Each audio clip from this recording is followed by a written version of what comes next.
हेडलाईन्सचे प्रायोजक आहे NBC bearings, लांब पळण्यासाठी।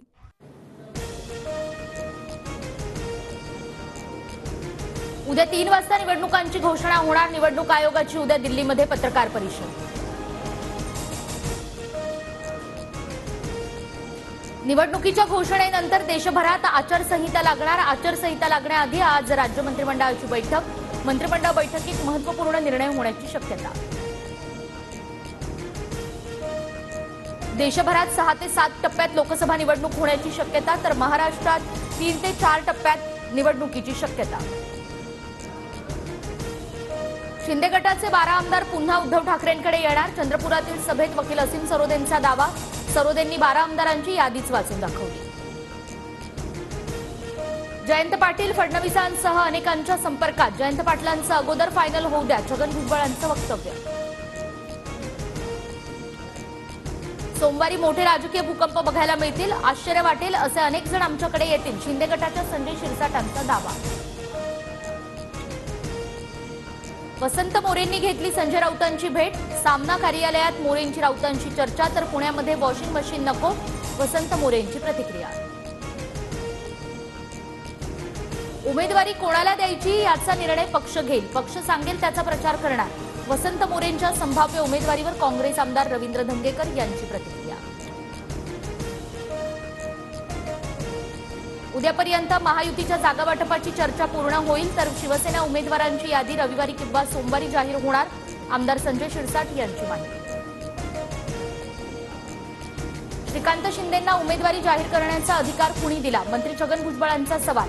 काही दिवसांपूर्वी नाशकात श्रीकांत शिंदेंकडून हेमंत गोडसेंच्या उमेदवारीची घोषणा। महाविकास आघाडीकडून वंचितला 4 जागांचा प्रस्ताव। वंचितनं महाविकास आघाडीच्या प्रस्तावावर त्यांचा निर्णय कळवावा, खासदार संजय राऊतांचं वक्तव्य।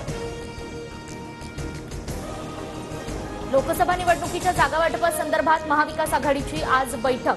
काँग्रेसचे केंद्रीय नेते के.सी. वेणुगोपाल बैठकीला उपस्थित राहणार। मवियाच्या आजच्या बैठकीचं निमंत्रण नाही, पाडापाडीचं राजकारण करणाऱ्यांसोबत आम्ही नाही, प्रकाश आंबेडकरांची भूमिका। काँग्रेसचे महासचिव के.सी. वेणुगोपाल शरद पवारांची भेट घेणार। महाविकास आघाडीच्या बैठकीआधी के.सी. वेणुगोपाल 4 वाजता पवारांची भेट घेणार। महादेव जानकर शरद पवारांच्या भेटीला। जानकरांना महाविकास आघाडीकडून माढ्याची उमेदवारी मिळण्याची शक्यता, तर आजची भेट सदिच्छा भेट होती, जानकरांची माहिती। माढ्यामध्ये रणजितसिंह नाईक निंबाळकरांना उमेदवारी जाहीर झाल्यानंतर धैर्यशील मोहिते शरद पवारांच्या संपर्कात। पवारांच्या पक्षाकडून माढ्यातून लढण्याची शक्यता। शिवसेना खासदार संजय मंडलिक बंडाच्या तयारीत असल्याची चर्चा। उमेदवारी मिळाली नाही तर अपक्ष लढा, कार्यकर्त्यांचा आग्रह।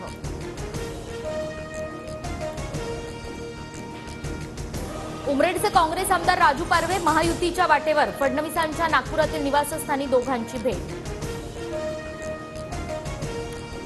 एकाला मोक्काच्या कारवाईतून वाचवलं, अजित पवारांचं वक्तव्य। तर कायदा नमवण्यासाठी सत्ताधाऱ्यांची किती चालते हे दादांनी सांगितलं, आव्हाडांचा अजितदादांवर निशाणा।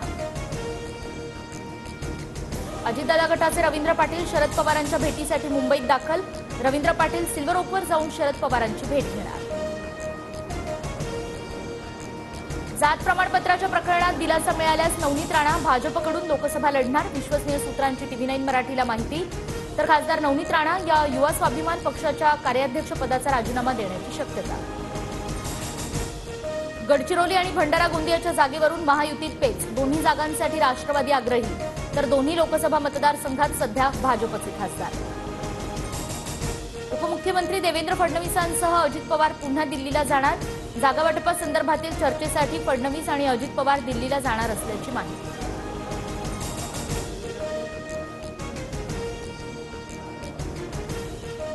हेडलाईन्सचे प्रायोजक आहे एनबीसी बेरिंग्स, लांब पळण्यासाठी।